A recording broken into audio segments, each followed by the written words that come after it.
Greetings, welcome to the Lightroom forecast. Now, Sagittarians, this week we're doing individual readings for each sign. So obviously we start with the Archer. So let's get into it straight away. Let's see an overarching.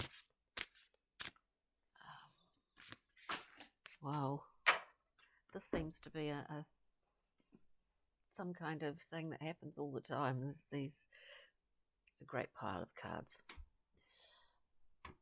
Excuse me. We just want one. We're starting with my own deck, the Journey Map deck. There's a general overview. Then we'll go, here we go.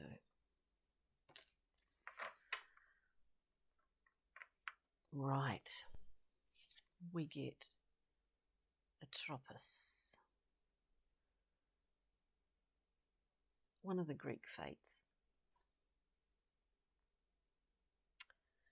This card really speaks about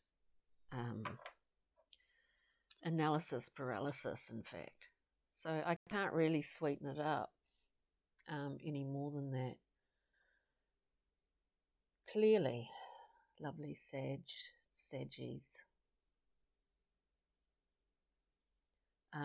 There's a lot of making sense of things at the moment, which Sagittarians are very good at. The Gemini will trawl up all sorts of information, intelligence, the cables that connect everyone on this internet. But you, lovely Sagi, make sense of all of it. And it appears that that's what you are currently seeming to do. But as an overarching energy, it is just that. Of course, this is a time of the year when we do review. But the guidance with this is don't get down into that rabbit hole of analysis so much that you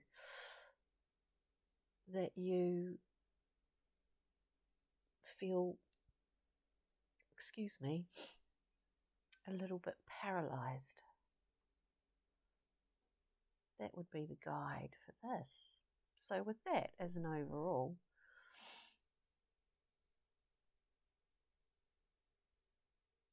it's a great positive thing to have an analytical mind. So let's get some more cards out. I've got everything open here today. Again, it's incredibly sunny and beautiful. We'll see what your choices are, my dear Sagittarian archers.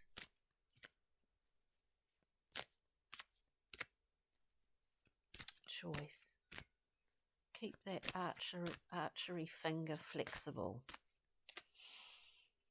Don't let it seize up. If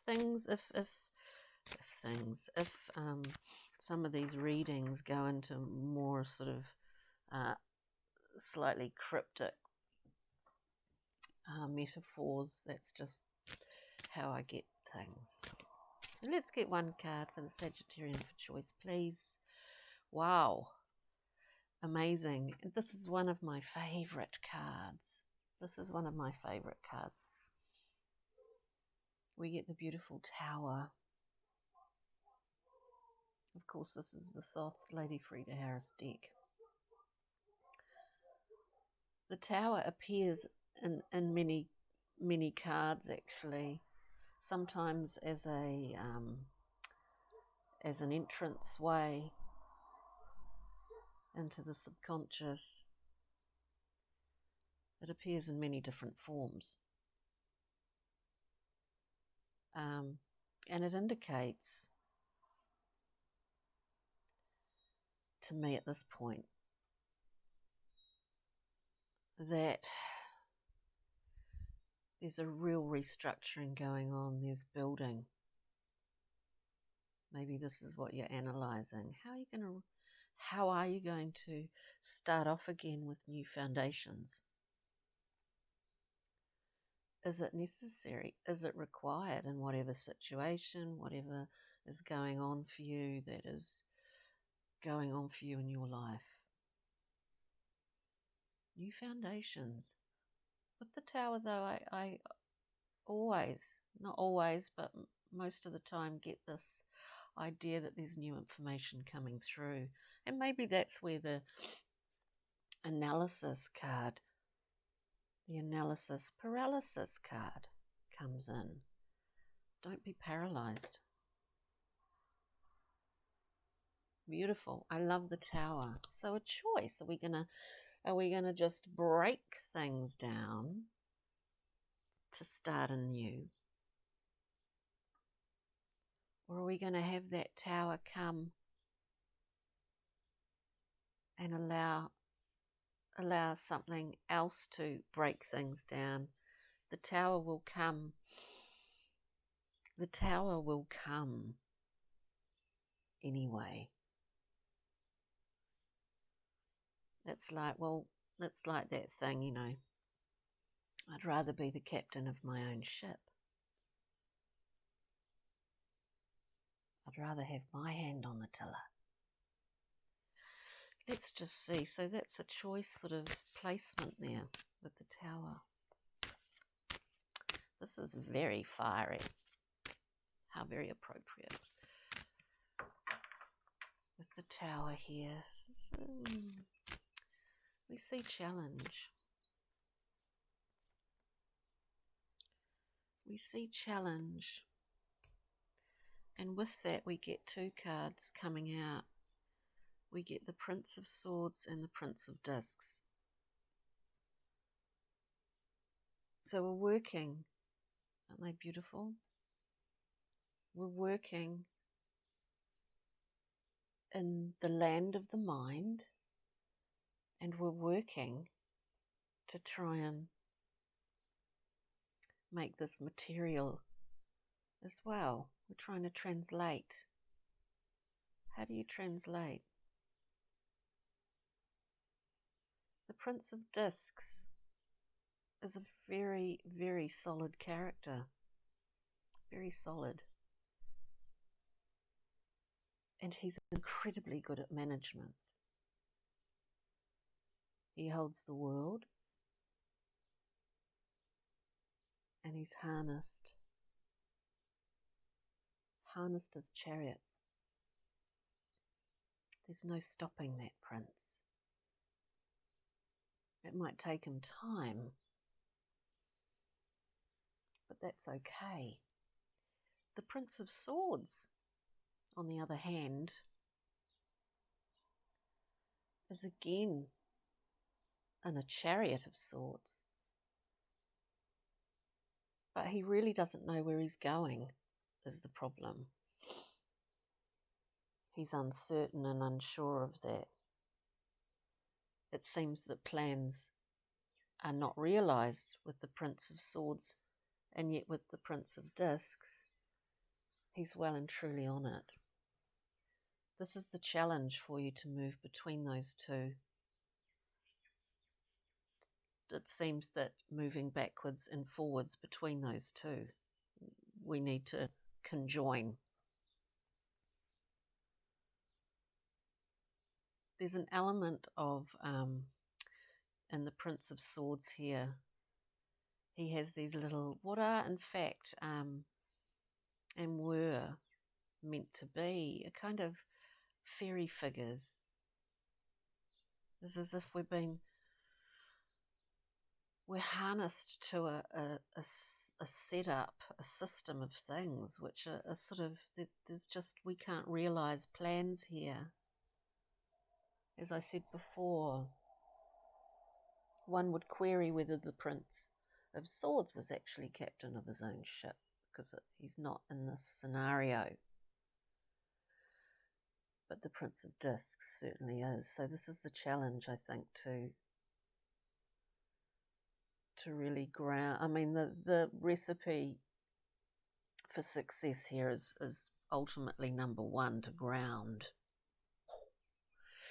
to put those roots of yours into the earth and go from there. We're talking foundations, new foundations, and we're rebuilding something again in a way that's far more conducive to you, you gorgeous Sagittarians, you beautiful people. That being our challenge, let's get a card for maybe the quality to remember, to take on, to work with, to express, that gives us an element of ease here while we're going through this. I say we, that's just my language. That's my language. So we get two cards that throw themselves out. And how beautiful, because it sums up the reading. We get the beautiful sun. Again, it appeared the other day, didn't it? In the Time and Tides reading quite strongly.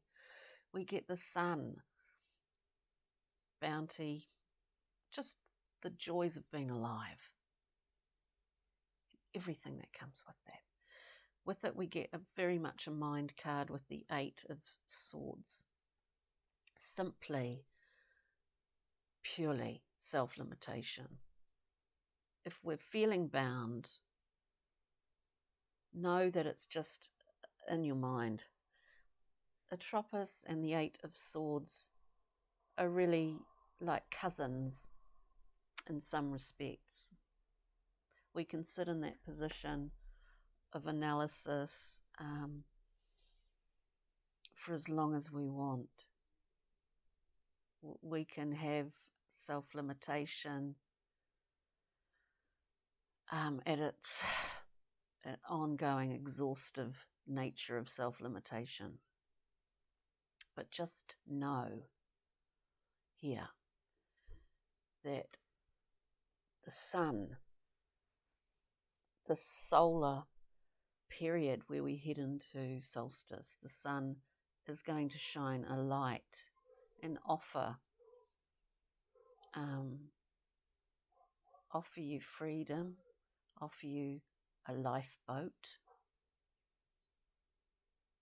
that will instill in you the energy of the sun to spur you on in creating your new foundations.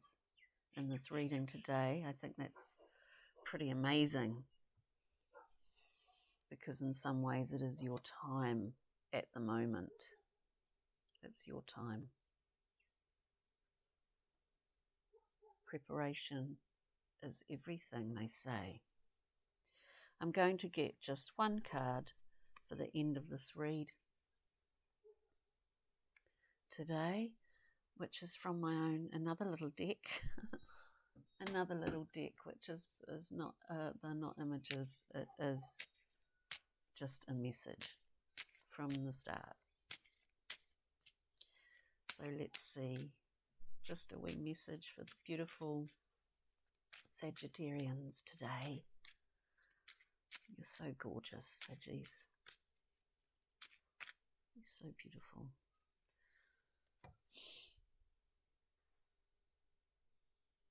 Right, so we get two cards that popped out, number 1 and number 6.